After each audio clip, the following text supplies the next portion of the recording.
Ladies and gentlemen, the story you are about to hear is true. Only the names have been changed to protect the innocent. NBC brings you Dragnet.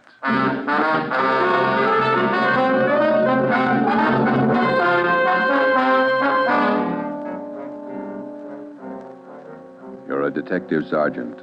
You're assigned to homicide. Somewhere in the tangled web of your city, there's a killer on the loose. A young woman has been brutally murdered.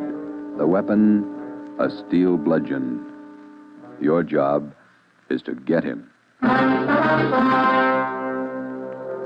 Dragnet, the documented drama of an actual crime, investigated and solved by the men who unrelentingly stand watch on the security of your home, your family, and your life. For the next 30 minutes, in cooperation with the Los Angeles Police Department, you will travel step by step on the side of the law through an actual case from official police files. From beginning to end, from crime to punishment. Dragnet is the story of your police force in action.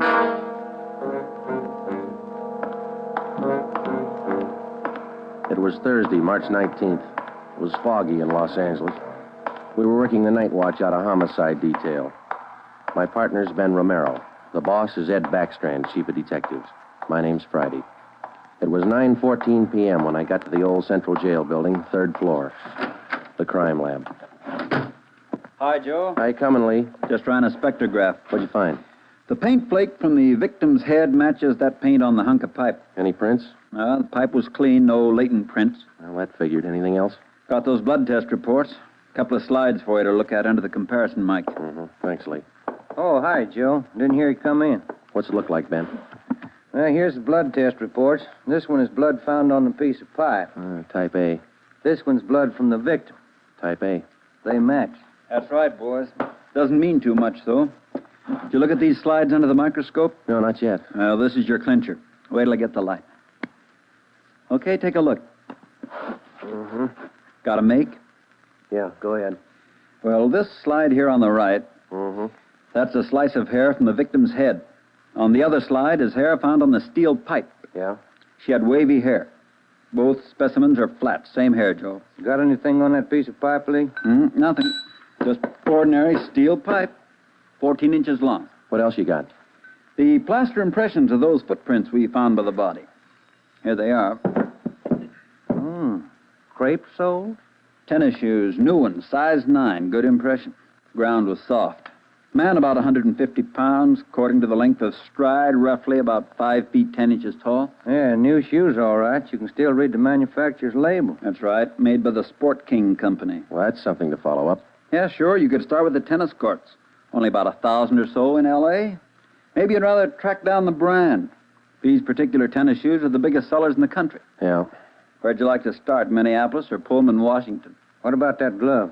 Yeah, you might look for a missing glove. Yeah. They go well with the shoes, just about as common. White cotton work gloves with a blue top. Here's the right glove. You find the left one. Blood on a glove? Type A. Well, that's good evidence, Jones, but where's the lead? Now, look, I don't ask you to pay my parking tickets. You want to see blow-ups? Yeah, okay. Right over here. Yeah.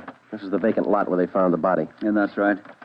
Here's a close-up of her showing the location of the murder weapon, the glove, and the footprints relative to the position of the body. Looks as bad as yesterday. Sure did work her over, didn't he? The rest of these are morgue shots. Interested? No, I checked them this morning. Once is enough, Lee. Yeah, that winds it, boys. You want to go over the stuff in her purse again? You find anything more? No, nothing you haven't seen already. The usual. Makeup, comb, barrette. That's a hair clip. A few cheap stones in it. Loose change, a quarter, nickel, few pennies. Her ID card. Yeah. Helen Corday. 33 Naomi Place. Age 21. 21. That's not very old, is it, Lee? Not to die. No.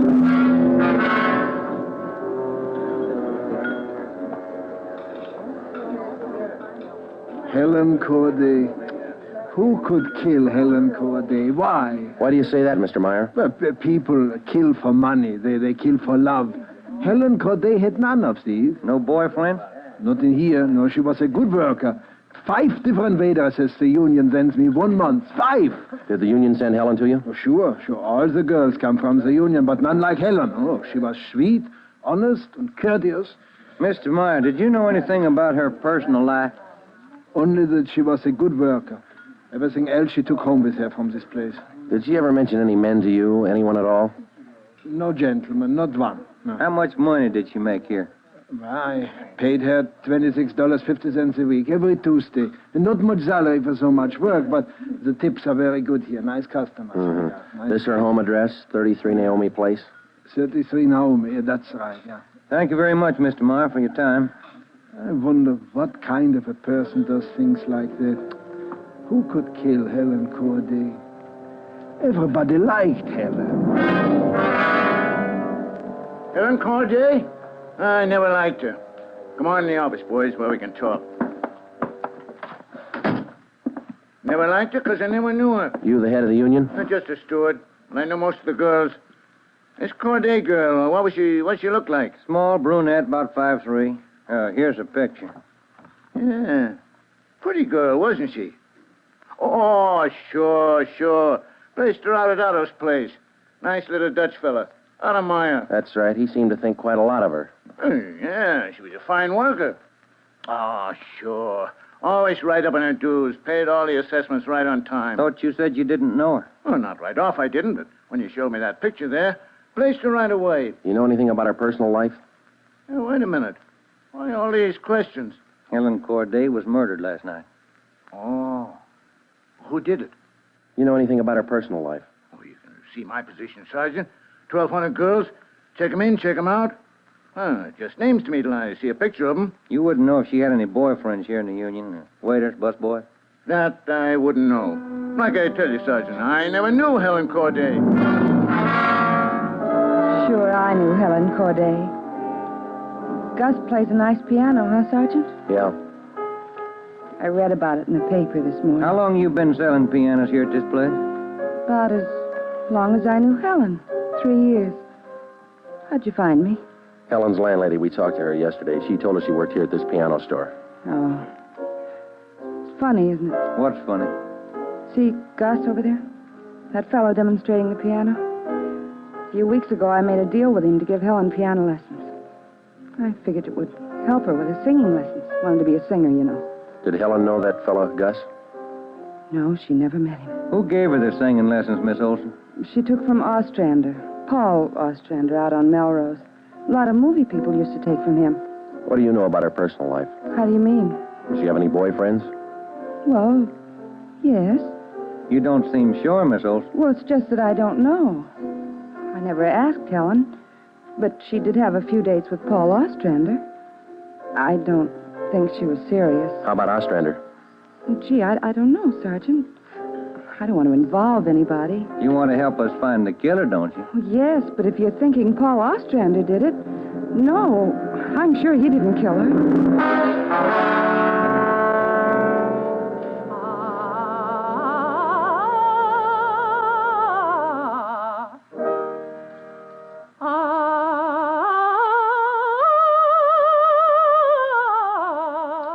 That's all for today, Victoria. No, gentlemen. I did not kill Helen Corday. You gave her singing lessons, Mr. Ostrander. You knew her pretty well? Yes, I gave her voice coaching for about 1.5 years. Helen showed a little promise. Not a great voice, a bad vibrato. You knew her pretty well. Why do you say that? Mr. Ostrander, didn't you used to take her out once in a while? No, I didn't know Helen socially at all. We know you had dates with her. That's not true. Only times I saw her was when she came here to the studio for lessons. You better tell the truth, Mr. Ostrander. We can prove that you've been out with her. Afraid of the publicity, is that it? Certainly that's it. I have a successful business here. I've spent years building it. Anything like this would ruin me. Then you have been out with her. Only a few times. Nothing serious. I had nothing to do with her murder. Now, that's the truth. Don't you know that withholding information about a thing like this can go kind of hard for you? Yes, I know that. What else could I do? Mr. Ostrander, somewhere in this city right now, there's a guy who beat a young girl to death.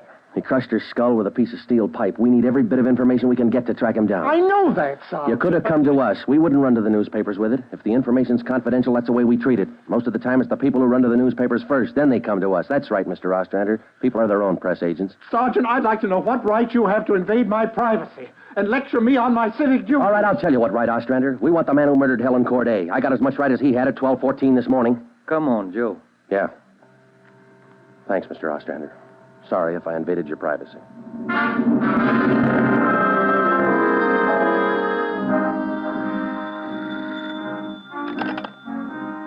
Chief of Detectives Office, Helen. No, I'm sorry, ma'am. You got the wrong extension. Try 2511. You're welcome. Hi, Friday, Romero. Chief's been looking for you. Thank you, Mike. Come on, Joe. Yeah. Hello, Joe. Ben, sit down. What'd you get? A notebook full of notes. A crime lab full of evidence. Nothing to tie them together. These some of the people you interviewed? Yeah, those and about a dozen more we didn't even take notes on. It's hard to figure, Skipper. Everybody seemed to like this girl. Helen Corday. No known relatives. Single, unattached girl, living all alone in the city. Few friends and no enemies. None we can find anyway. Are you satisfied that all the people you interviewed are in the clear? Well, if we're going to stick to the simple robbery motive they are, the kind of money Helen Corday made wouldn't interest those people. How are you doing on the outside leads? Nothing. If we could just find one hole someplace, anything. All right, now look. You've got a lab full of evidence across the street. You've got a book full of names here. You've got the pieces. Now fit them together. They just don't add. Well, go over them and keep going over them until they do add. Anything from the informants? No, nothing so far. No tips on anybody that's been dough-heavy lately. Nobody shooting off their mouth. The guy we want won't advertise. Figures himself a pretty smooth operator. But he probably made a mistake somewhere along the line. We'll find it. Got a hot shot, Ed. Yeah? 3220 Casino. Woman. Probable attack. All right, Friday. You and Ben run it down. We ran down the hotshot call for 3220 Casino. Turned out to be a typical dead-end lead. Her name was Mrs. Lillian Horn. For the past 5 years, Mr. Horn had been paid regularly on Wednesdays. He spent all day Thursday drinking up his paycheck and beating his wife. The call had no connection with the Corday murder. We made the usual call into communications. Unit 80K to Control 1, 80K to Control 1. Control 1 to 80K, go ahead. On that probable attack, 3220 Casino, code 4. 80K, roger. 80K to Control 1, KMA 367. That was the beginning. For the next 3 days, we followed up every lead and every call, but they were all blind. All units were alerted, and they had as much information on the killer of Helen Corday as we did. Ben and I cruised throughout the entire Central Division. We covered every probable call that might have some connection with the murder. Attention, Unit 41R. 1654 Swanson Terrace, a woman, victim of probable attack, code 3. Unit 41R. It didn't make any difference what the call was. If there was a possibility it might tie in with the Corday murder, we ran it down. We made it a 24-hour job. So far, if the killer made a mistake, we hadn't been able to find it. The Corday funeral was on Monday. They were all there. The girl's landlady, the voice teacher Ostrander, the girlfriend Marie Olson, the man from the union, and her boss Otto Meyer. But nobody else we hadn't checked. That was Monday afternoon. Monday night, we went back to the old routine, tracking calls during the night in the squad car, picking up small threads that led nowhere. 3 more days of the same thing. Thursday morning, 1 week after we found Helen Corday's body, we got an anonymous phone tip. I know who killed Helen Corday. His name's George Barlow. He lives at 418 White Oak Avenue. He used to date her up all the time. Get him and you've got the murderer. We checked George Barlow and about 10 others just like him. None of them knew Helen Corday. Saturday night, Ben and I were back in the squad car cruising the Central Division. Saturday night's a good night for robbery. By 10 p.m., we'd run down 4 various calls. 123, code 1. 123, roger. 12G, call your station. Unit 13R, 1254 Tower Road. A woman screaming. Investigate the trouble. Code 2. Let's handle that one, Ben. Yeah, okay. I'll notify communications. Unit 80K to Control 1. 80K to Control 1. Control 1 to Unit 80K. Go ahead. On your 1254 Tower Road call, we're in the vicinity. We will handle. 80K, roger. 80K to Control 1, KMA 367. Let's go, Ben. Control 1 to 13R. Disregard your last call. Handled by 80K. Yeah, it should be right about here. Oh, here it is. 1254. That man is trying to kill me. He's running down the street there. Where? He's getting to that corner street. He tried to kill me. Come on. Where'd he go, Joe? Turn right at the next corner. That's him up ahead. He's got a good lead on us. Hit the siren. He's gaining, Joe. Took a left at the next corner. Oh, he isn't going to stop. Close in as tight as you can, Ben. Down to the floor now. Swing out to the left a little. I'm going for his tires. Right. All right, that'll slow him down. Pull up on him. Yeah. All right, you. Keep both hands on that wheel and get over to the curb. Go over me, Joe. Right. Out of that car, mister. Shake him down. Hey, take it easy, will you? I haven't got a gun. Put the cuffs on him. Hey, well, you boys work fast. What am I do with the gas chamber? Just save that, mister. It's pretty rough treatment for speeding. All right, come on, you. Look, I got a right to know where you're taking me. What's the charge? We'll let the girl tell you. What girl? You just sit there and be quiet, huh? Oh, I know where you're going. That place back on Tower Road. Well, I asked to use the phone. The girl slammed the door in my face. I don't know what you cops are trying to prove. I just wanted to use the phone, that's all. I even tried to scare her a little. I told her I'd hit her over the head if she didn't let me use the phone. It's a laugh, huh? All right, you get out. Yeah, I suppose so. Get out. Hey. I got nothing to hide. That little girl's gonna lie. You know that, don't you? Who's there?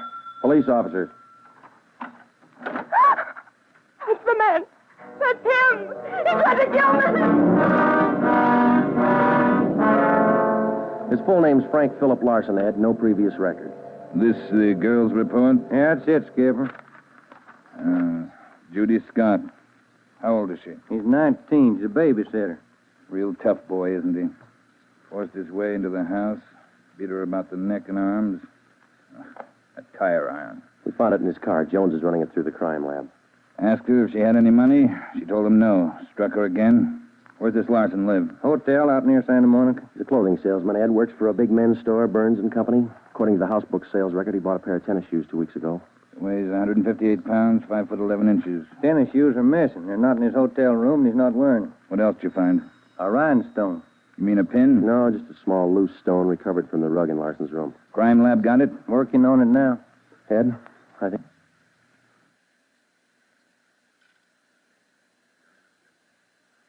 We got the man who killed Helen Corday.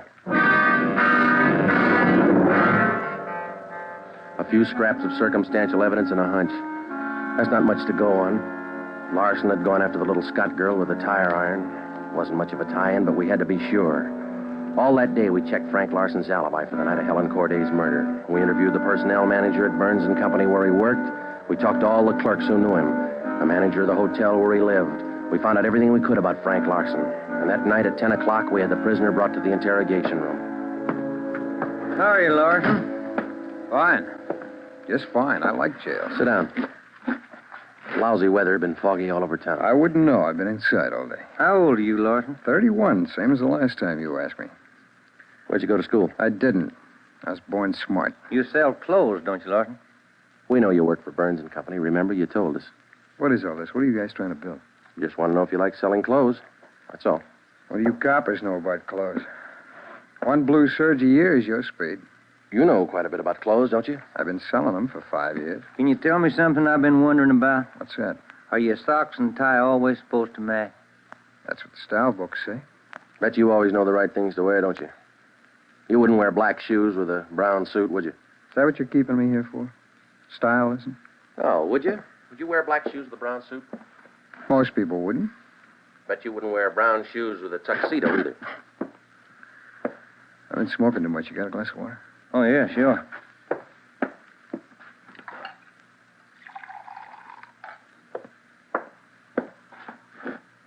There you are, Larson.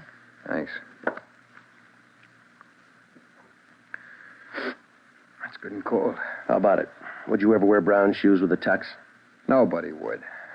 That's a navy blue flannel you got on there, isn't it? Yeah. It's a good-looking suit. Stop around sometime. Get you a good deal. Suit like that flannel there you're wearing. You'd never wear tennis shoes with an outfit like that, would you?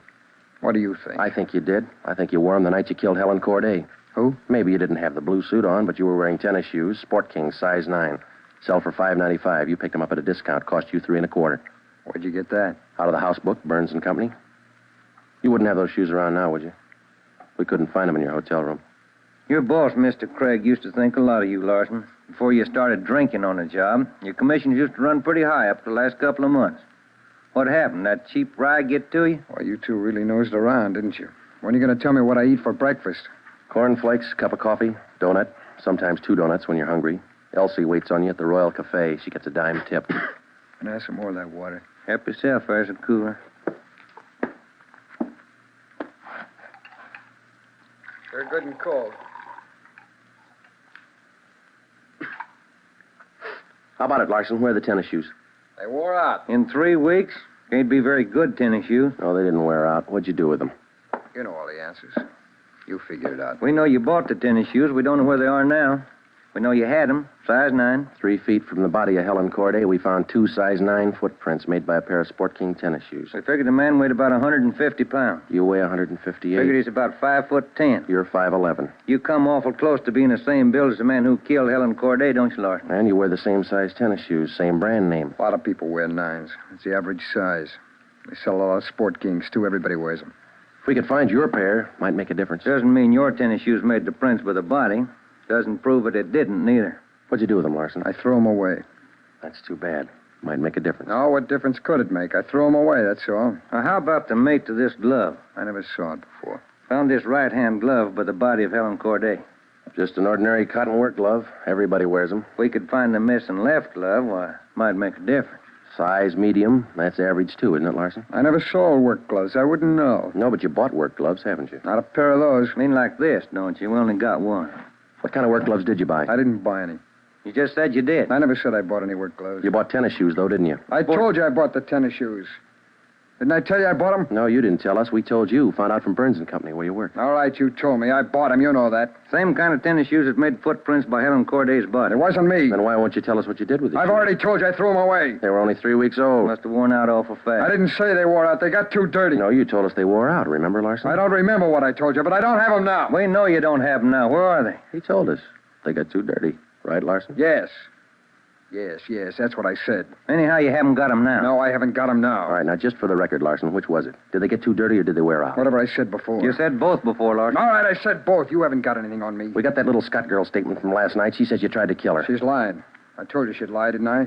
I only wanted to use the phone. She says you hit her with a tire iron. Did you hit her with that iron? No, I only tried to scare her. I didn't hit her with anything. Then how'd you get those marks around her neck and arm? Police doctor says they were made by that tire iron. I don't care what your doctor says. I didn't hurt her. Now, what do you mean, Larson? You didn't hurt her or you didn't hit her with that tire iron? Neither one. I just wanted to use her phone. How'd you know she had a phone? I didn't know if she had a phone. I just went up to find out. To find out what? To find out if I could use her phone. Thought you said you didn't know if she had a phone. I don't know anything the way you twist everything around.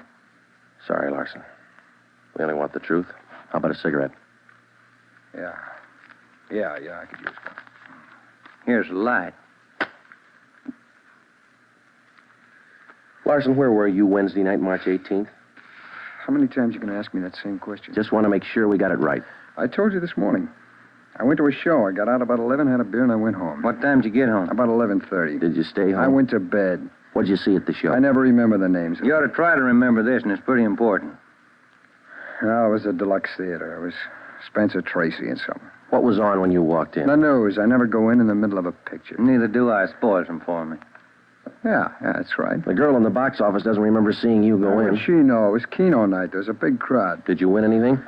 I never do. Anybody hit the jackpot? I don't remember. They give away a lot of money at those neighborhood theaters. I always remember who hits the jackpot. Well, all right, you do. I don't. Do you remember if anybody won the I jackpot? told you, no. Did they have a jackpot at that show? I guess they do. I don't know. You know it was Keno night. You should know if they had a jackpot. Maybe they had a jackpot. I don't know. I went out for a smoke. You said the cartoon was on when you walked in. Why do you always twist what I say? I told you the news was on when I went in. You remember anything about the newsreel? It was 10 days ago. How do I know what was in it? I only know it was a newsreel, that's all. You're lying, Larson. We checked your alibi. The manager of the theater had to cut the newsreel Wednesday night because the show was running long with Keno night. You didn't go to the show Wednesday night, did you? All right, maybe I didn't. I don't remember. What's the difference? The difference is you could have been in that vacant lot the same night, the night Helen Corday was murdered. I didn't kill her. You can't prove I did. Interrogation room, Friday. Hiya, Jones. It did, huh? You're positive. Yeah, okay. Thanks, Lee. Sure you don't want to tell us what you did with those tennis shoes? I'm not going to go back over all that. I've told you guys all I'm going to tell you. You know how the Corday girl was murdered? How would I know? I don't know anything about it. She was on her way home from work, as usual, about midnight. Of course, you were home in bed about that time. But you didn't go to the show that night, Larson. On her way home, Helen Corday always took a shortcut across a vacant lot. She was about halfway through the lot when the murderer tried to grab her purse. She screamed and he struck her. Hit her several times with a piece of steel pipe 14 inches long. He beat her to death with that piece of steel pipe. Then he dropped the pipe in the right-hand cotton work glove. He left 2 footprints, size 9, Sport King tennis shoes. I know all that. Well, here's something you don't know. When the killer scooped the paper money out of that girl's purse, he accidentally took along a loose rhinestone, a stone that fell out of a cheap barrette in the bottom of her bag. He carried that stone home with him. When he reached in his pocket to pull out the money he stole from her, the rhinestone fell on the floor. So? We found that rhinestone on the rug in your hotel room. Well, I haven't lived in that hotel room all my life. Maybe the tenant before me dropped it there. No, not this one. We checked the cement that held it in that barrette. It matches the glue on the stone. No, Larson, that rhinestone came from the hair clip that Helen Corday wore before she was murdered. And that's enough to take you to the district attorney with. What am I supposed to say? We want you to tell us the truth. Why did you kill Helen Corday? Yeah. You want the sandwiches and coffee now, Sergeant? Bring them in, Mike. Looks like we're going to be here a long time. Yeah, I brought you ham, cheese, and liverwurst, and some fruit. Coffee's black, cream and sugar on the side. Thank you, Mike. It looks good. What kind you want, Larson? Ham, cheese, or liverwurst? Oh, you're not hungry? Okay. Sandwich, Joe? No, thanks. I think I'll have an apple, huh? Yeah. Okay. I fixed you a plate there, Larson. Coffee's right here. It's a fine apple. Nice and fresh. This a Washington apple? Yeah, I don't know. Is that coffee hot enough? No, that's fine. Where'd Mike pick these up? Well, across the street. Eddie's? No, Oh, it tastes good. Well, drink your coffee anyway, Larson. It's getting cold. All right! I didn't want to kill her. She screamed and I hit her. All I wanted was her purse. That's all I wanted. She wouldn't give to me. She had to fight back, so I hit her. I didn't want to kill her. All she had to do was give me the purse, and I wouldn't have hurt her. I was drinking, and I didn't know what I was doing. I was drunk. I didn't mean to kill her. I didn't mean to kill her. Mike. Yeah, Joe? Stay with him. We'll call the stenographer.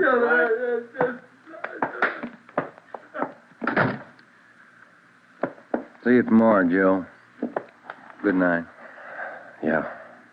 Sour racket, huh?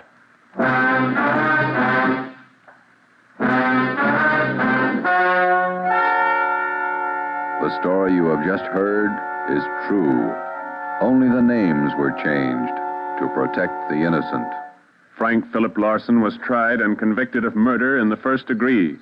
He was executed in the lethal gas chamber at the state penitentiary.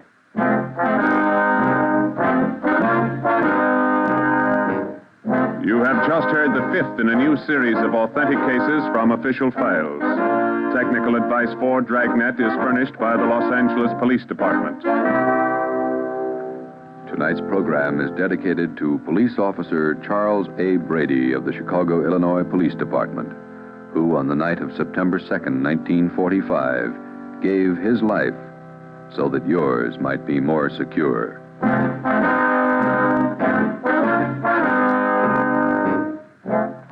Dragnet came to you from Los Angeles.